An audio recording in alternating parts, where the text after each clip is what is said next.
In the previous section, we had already studied about various methods of cooking food. So now we will study about raw vegetables and fruits. Most of the food items which we eat, these are cooked food items, but fruits, nuts and some vegetables are eaten in their raw form. Some vegetables, for example, you can take radish, carrot, tomato, onion, cabbage. All these things are eaten in the raw form and in the cooked form also. So these things can be eaten in the raw form in salad, and these are tasty also.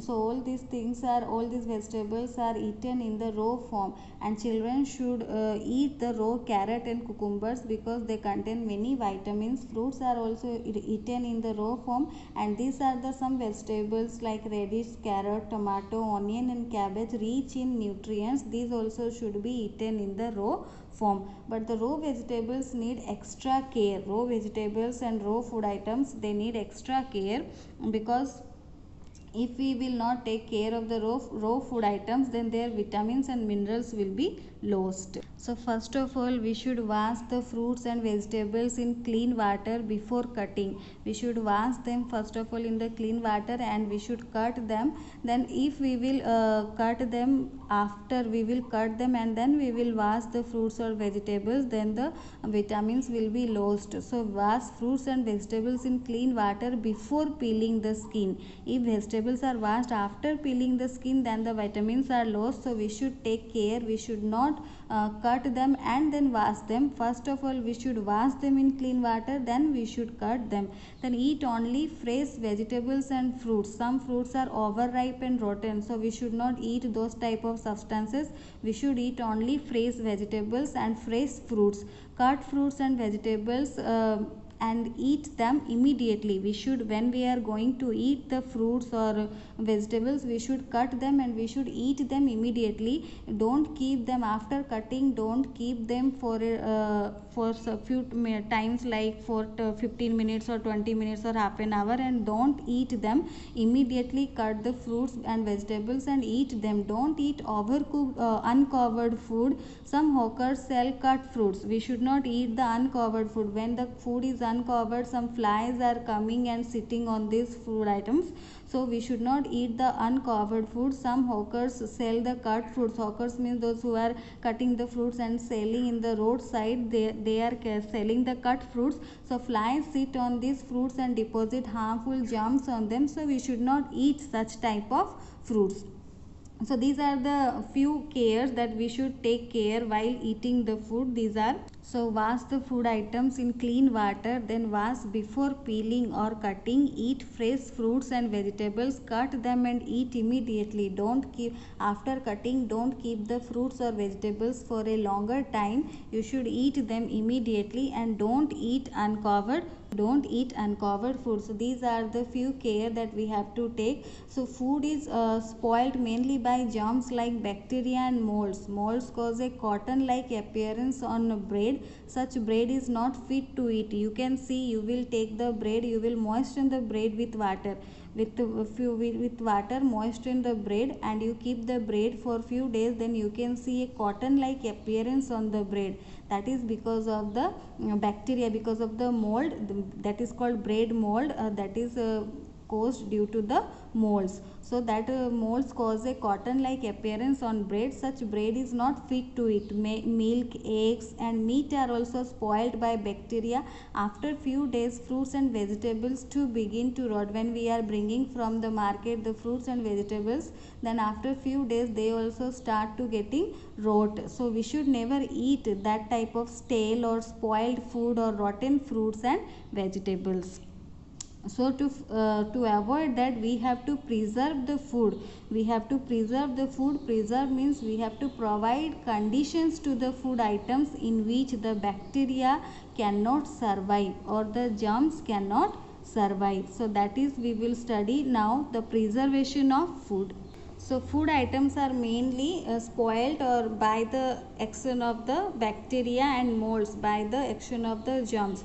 So preservation means providing a condition to the food items in which germs cannot survive or germs cannot live. For example, bacteria and molds need air to live, so we must put fruits in airtight containers. So that method is called preservation. The preservation means the process in which we provide conditions so that germs cannot survive or the food can be kept for a longer time. Food can be stored for a longer time. That process is called preservation.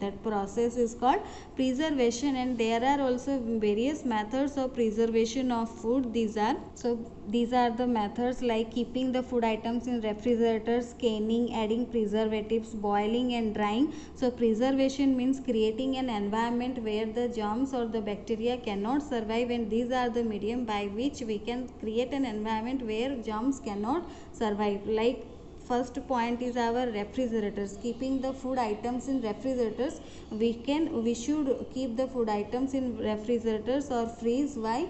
No, because bacteria cannot survive at low temperatures. So bacteria are not able to reproduce or survive at low temperature. So milk, egg, meat, vegetables, these things are preserved by keeping them in freeze. We can keep the vegetables or fruits, milk, egg, meat, all these things we can keep in refrigerators so that this can be preserved.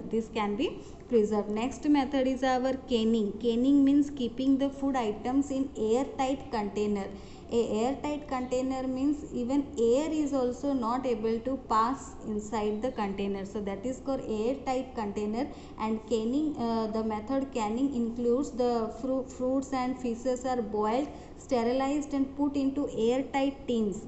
That means cans or tins in which air also cannot pass. While canning the foodstuffs, it should be kept in mind, or you should keep in mind, that air is not left in the tins. That process is called canning. When the food items are preserved by keeping them in a tin or can, by keeping them very tight container, airtight container, that process is called canning. So next is our adding preservatives. So we are very good for eating pickles, chutneys and candies. So it is in our old tradition also that we preserve fruits and vegetables in the form of pickles or chutneys or candies. So when we are preparing all these things, you might have noticed at your home that salt, sugar, oil, spices, vinegar, etc. are used. So these are called preservatives. And preservatives are added to these items so that the food items can be preserved for a longer time. So that is adding preservatives. And preservatives, you can say that salt, sugar, oil, spices, vinegar, all these things are used as preservatives. Next is our boiling. Boiling kills the bacteria. When we boil the food items, it kills the bacteria. So milk can be preserved for 2-3 days using boiling technique. You might have noticed whenever milk is coming at home from the market, first of all we are boiling the milk. Because we want to kill the bacteria, and boiling kills the bacteria. So milk can be preserved for 2-3 days using the boiling process. Then another some food items are there which can be preserved by drying. Drying means removing all the water. That is the pulses and grains, they are well dried and preserved. Without water, bacteria cannot grow. Bacteria need water to grow. Without water they can't grow. So the pulses and grains are well dried and preserved. Some vegetables are also dried in the sun, so they can be used later in off season. Like we are doing crops according to season. In all the season we don't do all the types of crops, but it is available in all the months. That is because of the preservation. We are preserving the vegetables, we are drying in the sun, then preserving the vegetables, and it can be used in the off season. So without water, bacteria can't grow. So the drying is also very good method for preservation of food items like pulses and grains. So along with this, please read your books. It is given very clear. If any doubts, you can ask.